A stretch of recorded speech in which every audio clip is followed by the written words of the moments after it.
Class 11. I am doing a new chapter with you, and the name of the chapter is Macbeth. So before I go on to start with the next passage, I want to give you a brief recapitulation of what we have done in the first video. So we have seen that Macbeth is there, who has achieved success by defeating the his enemy, and while he and Banquo, they have come, they have met three witches, and the three witches, they are women like, but they have beards, and they have predicted something for both of them.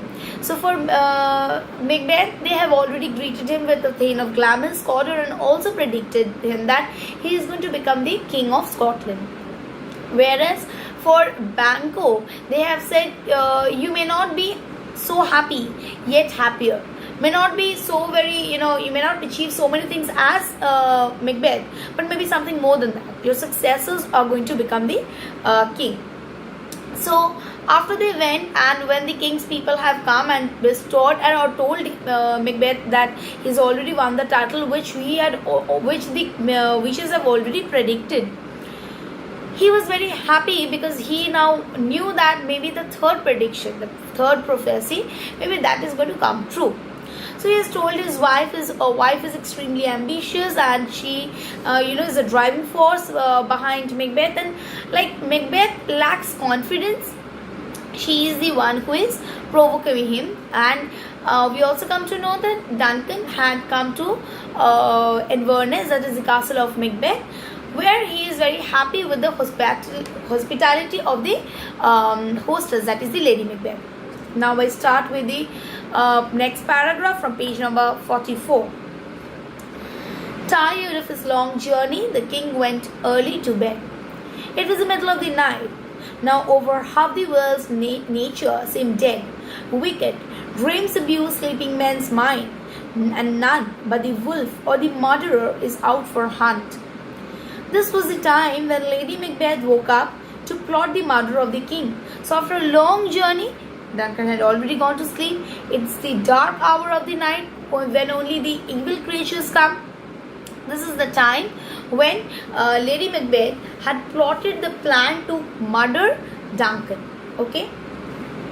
Next, she would not have undertaken a deed so abhorrent to her sex. She was well aware of her husband's nature that was too full of milk of human kindness to execute a contrived murder. She knew that her husband was ambitious, but she was not prepared for the height of crime which commonly accompanies inordinate ambition. So, she knew that her husband, although ambitious, will not be able to kill Macbeth. He is not having that kind of potentiality. She had won his consent about the murder, but she doubted his resolution. She feared the natural tenderness of his disposition could defeat the purpose. What has happened? That is, her husband is still having a milk of human kindness. And she knows that very well, that although she had, spoken to her husband regarding the murder, and he has agreed with the fact, but he still lacks that interest or that confidence to murder someone. So armed with a dagger, she approached the king's chamber. So she took a dagger and she went to the king's chamber. There she found Duncan in sound sleep, and she viewed him earnestly. There was something in his face which resembled her own father.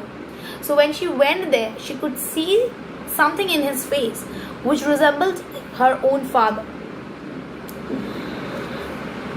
Thus, she had not the resolution to proceed further. Thus, she couldn't proceed anymore. She returned to confer with her husband. She returned to say her husband about all this. She thought there were strong reasons against murder. Macbeth was not only a subject, but also a close relative to Duncan. So he was not only a subject, he was also the close relative of Duncan. Besides, he had been the host to the king. Besides, he is also the host to the king. So he is actually having three relations: subject, relation, close relation, and also the host. So his duty would be to protect the king from the threat of the murderer. So his duty would be to protect the king from any bad act. not to bear the dagger himself, and he doesn't want to bear the dagger himself. He also thought how just and benevolent a king was Duncan, how clear of offense to his subject, how loving to his nobility, that their subjects were doubly bound to avenge his death. So his duty, he is going to come out of his duty if he has to murder. He doesn't want to do that. Moreover, by the favors of the king, Macbeth stood high in the opinion of all sorts of men. Moreover, he has already been gifted with so many titles. How could those honors be stained by the reputation of so foul a murderer? How can he murder someone who has actually not done anything, rather had bestowed him with so many titles? In this conflicts of the mind, Lady Macbeth found that her husband had resolved to proceed no farther. She could find that maybe the husband is not able to murder, is not willing to murder, okay? But she was a woman, not easily shaken for her evil purpose. She began to pour in his ears words which infused a portion of own spirit into his mind. She kept on, inflicting in his ears all that she could do so that he can himself kill Duncan. How the action of one night would give there all the coming days and night took some sovereign power and royalty. She even excused him of cowardice and fickleness for reverting to his decision. She said him, "You are a fickle-minded person. You are a coward. You cannot take such a decision. How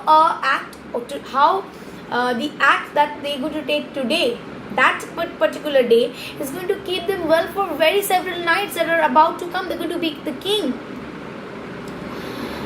She also told him how practicable it would be to lay the guilt of the dead on the drunken grooms who were sleeping in the king's chamber. She said that after murdering him, they're going to lay the entire,